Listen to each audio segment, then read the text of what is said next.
And a landscape simply means a picture of a scene outside. And typically, his landscapes that he likes to create are of scenes in Mexico. All right. A lot of his art is abstract, and abstract just means not realistic, sort of like you have a realistic idea in front of you and then you alter it a little so that it's more whimsical. Maybe the colors aren't accurate. Maybe you have, really different color schemes that you wouldn't see in real life, or shapes are slightly different than they would be in real life, but it's based off of an actual scene. So his scenes are more abstract. I'm going to start with something that's called a horizon line. I'll be using my Sharpie marker so you can see in the video. I would like you guys to use a pencil because then you can always erase, okay? But I'm going to start with my horizon line, and my horizon line is just going to be sort of a wavy, hilly background, like this, okay? I don't know if you can see that pretty well. So sort of a wavy background.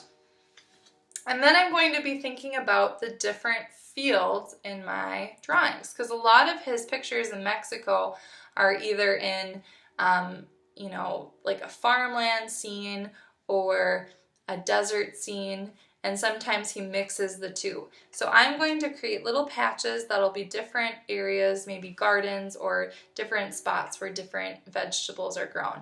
I'm going to start over here.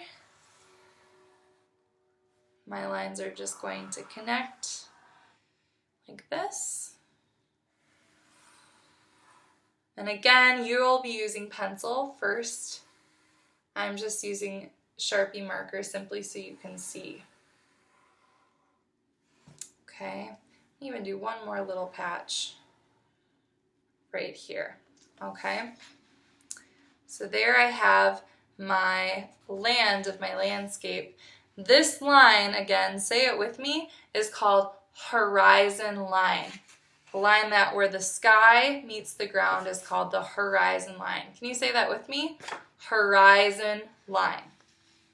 The place where the sky and the ground meet. Okay? Then I'm going to be thinking about things, little details I can add. Perhaps I'll add some trees. And when you think about a landscape, typically when you see things that are far away, do they appear bigger or smaller? Do you guys know? Typically they appear a little bit smaller. And while this is abstract or a little bit made-believe, we still are going to do a little bit of perspective. So thinking about things that are far away as being smaller and things that are near or up close as being a little bit bigger. I might add a few trees up here.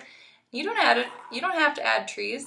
Think about what are some things that you could add that could show perspective, or another way of saying that, that can show how far and near your objects are from each other.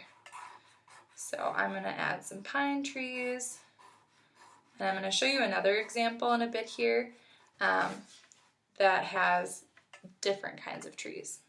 So these are pine trees. My trunk a little thicker there. And they're all black because, have you ever been driving out in the country and noticed that sometimes the trees are like maybe a silo or a barn or a house is completely black during sunset? That's called a silhouette. So we are only adding the silhouettes of our details, our near and far details, okay?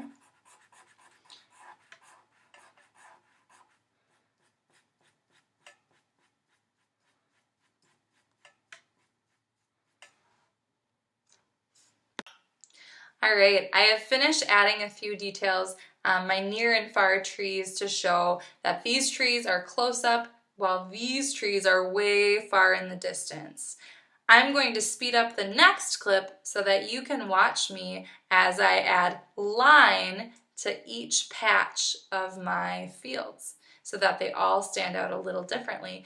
Now, the line you add, when you're thinking about what kinds of line you can do, think back to our last activity in our sketchbook. What kind of lines are there? Zigzag, loop-to-loop. Think back to the Zen tangles, all right? I'm going to draw those in now and speed up the video. Here we go.